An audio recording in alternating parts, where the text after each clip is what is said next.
SCP-22, known as the Morgue, is designated as a Euclid-class location. 2 is a morgue located in the basement of hospital in Great Britain. Until 1980, there were no known anomalous occurrences within the morgue. Reports of strange activity were first received by the Foundation in November of 19... The area around the hospital was soon quarantined by the Foundation with the public reason that the building was being condemned. The reason for the sudden manifestation of its strange properties is still under investigation. Periodically, a random, previously empty drawer will open, revealing a cadaver covered in a sheet. After around 6 minutes of the drawer being open, the cadaver will animate and attempt to leave the morgue. When animate, the cadaver is given the designation of 22-1. In some cases, the cadaver will be too far gone in damage or decomposition to exit 22, sometimes even too much to get out of the drawer. In these events, instances of 22-1 typically struggle and twitch until they finally expire. Should the 22-1 instance expire while still in the drawer will slam shut and lock. After that occurs, it has been reported that a scent similar to the cremation of remains is exuded from the drawer. The force that drives and sustains instances of 22-1 is currently unknown. They do not breathe, eat, or sleep, and their bodies produce no heat. Analysis of 22-1 instances following their expiration has discovered no abnormal organs or chemicals present. They appear to just be normal human cadavers. 22-1 instances also possess physical strength that exceeds that of normal humans. Though direct testing of this strength has proven problematic, researchers estimate the strength to be significantly greater than what would be expected by a living human body sharing a similar condition. This effect is under study to see if it is related to the unknown energy that drives 22-1 instances or is an entirely independent phenomenon. When parts are removed from 22-1 instances, the portion of the body with the greatest mass retains its effects, and the other parts become inactive. Destruction of the head or brain does not neutralize 22-1 instances, with the torso and arms continuing to remain animate.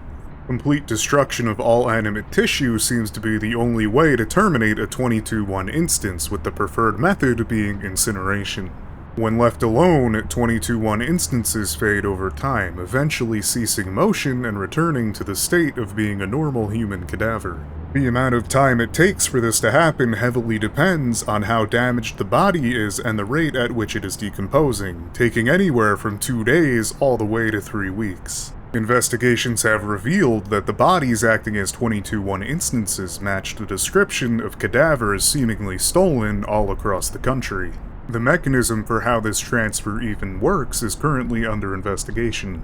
Adding any new or additional matter to 22 has so far proven impossible, with any object passing through the morgue doors disappearing without a trace. This includes inanimate objects and biological specimens. Further investigation of the 22 facility revealed a room located directly above 22. In this room is a pile of matter appearing to contain everything that had ever been sent into 22 with the exception of humans. All materials appear to be heavily worn down, metal showing heavy rust, and all biological matter in advanced stages of decomposition. Any humans that may pass through the morgue doors instead appear to become either a part of 24 or show up as future cadavers. As long as a 22-1 instance possesses a functioning mouth, tongue, and trachea, they are able to communicate.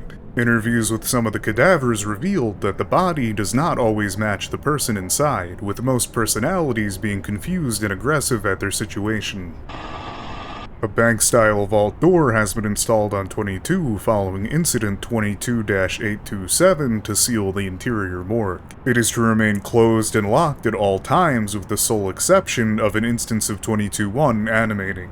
The original door was destroyed during Incident 22-827 with attempts to replace the door itself being met with failure. Security cameras have been installed to monitor for instances of 22-1 animating. In the event that an instance of 22-1 appears, the automated systems will fully incinerate any instances the moment that they leave 22. At this point, the vault door may be unlocked and opened to allow cleanup crews to deal with the mess. Should the automated system ever fail, response teams are to enter and neutralize the instance. Under no circumstances may any living humans enter 22 except under the express orders of Class 4 personnel for testing purposes. And finally, Class 4 personnel may also order the removal of 22-1 instances to be captured and held. However, these instances are to not be removed from on-site containment.